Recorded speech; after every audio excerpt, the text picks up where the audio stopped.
$2.5 billion for skills training. Surely this is a good thing to help people reskill in the wake of a new economy?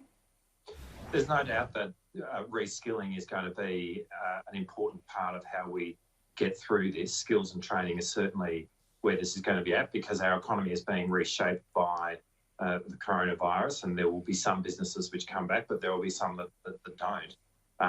But you'd forgive us for being a little sceptical about the government's bona fides here when we're talking about a government which has cut $3 billion out of this sector since it's come to office, where we have 140,000 less apprentices and trainees. So we'll have a good look at what the details of this package are, but it comes from a government which has a very, very poor record in this respect. It's certainly a significant amount of money, though. Are your concerns about with the industries it might be targeting? Well, we need to have a look at what those industries are, and it's important that there is an appropriate targeting of this kind of funding. Yeah, it is a significant amount of money. We're in obviously an extraordinary situation. So, we'll have a look at it, because it does go to the kind of area that needs to be addressed as we think about how we manage our way through the coronavirus crisis.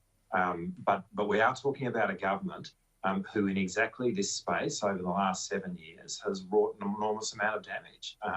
And we have 140,000 less apprentices and trainees as a result of their policies. So the kind of skills that we're going to need going forward is going to need a very, very different approach to the one that has been demonstrated by this government since they came to office in 2013. We are also expecting jobs figures out later this morning. The Treasurer has conceded that the effective unemployment rate is something around 13% because of the lack of people looking for work in what is a really hard economy to find a job. But the unemployment figures, it's expected to be around 7-8%, which is still a lot less than it could have been. Do you think that this has been well handled? Well, I'm glad that the Treasurer has said that the effective rate is actually much higher than what the official figures show. So whatever they show today, it's clear that the effective jobless rate is much higher. Look, we're going through a jobs crisis here. That's completely clear. And what's also clear is that the kind of snapback which was predicted by this government is a total fantasy.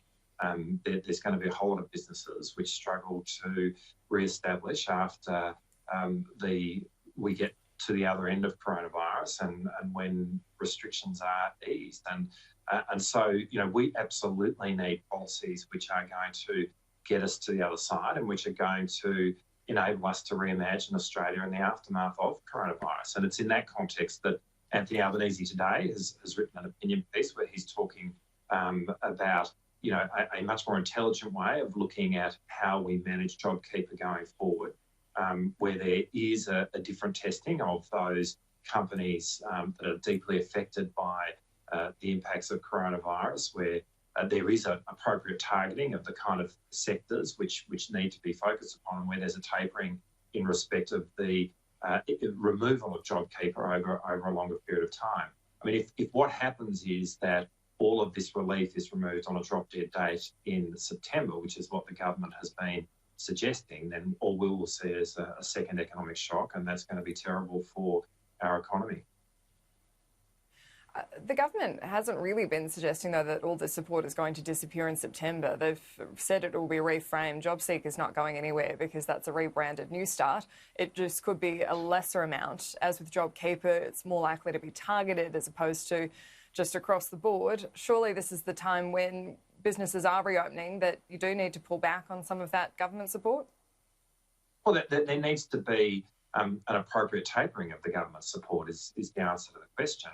And the government, when they initially framed this, absolutely did put it forward in terms of there being a drop-dead date in September.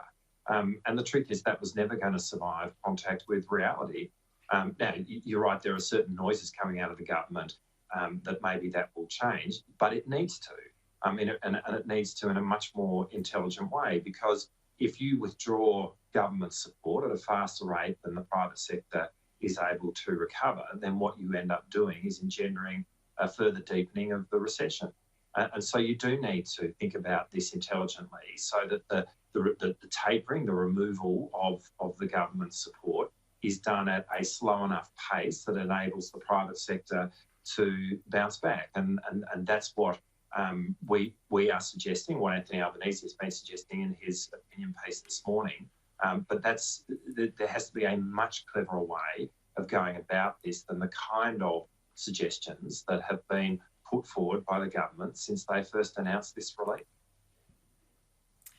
We have in the defence space news that the Foreign Minister and the Defence Minister will both be travelling to Washington for the AUSMIN meeting. This will require both of them to then quarantine for 2 weeks when they come back to Australia, and that's likely to overlap with sitting weeks in Parliament. Do you think that's a good idea? Well, firstly, it's really essential they go to the US. I think this is a critically important AUSMIN, and I think there was some talk about potentially doing it virtually, but I think it's much more important that it's done in person because, the strategic circumstances that Australia faces are really impacted by coronavirus. They've become much more complex. And it seems to me the alliance with the United States is even more important going forward than it has been, and it's been the cornerstone of our foreign policy, our strategic policy for a long time now. So I think this is a really important one to do in person, and I think it's from there that the measures that are taken when Maurice Payne and Linda Reynolds return to Australia are thought through. I mean, it's got to be considered in the context that these are essential services, and the work being done by these two and those with them represents work being done by essential workers. And in that sense, we need to take the best medical advice about how to manage their return, but it needs to be done in the context regarding what they're doing as completely essential, because it is. And just finally, talk about footy going to Queensland. They seem to be wanting to take it off Victoria. You're from Geelong. I understand a Cats fan. Are you in support of this idea? Well, I just make the point that Geelong is not in lockdown. There has been a significant injustice over a long period of time about Geelong being required to play finals when they've been our home games in Melbourne, where often we are playing those games on the home ground of our opponent. Seems to me that justice would be remedied by having the grand final at Cardinia Park in Geelong.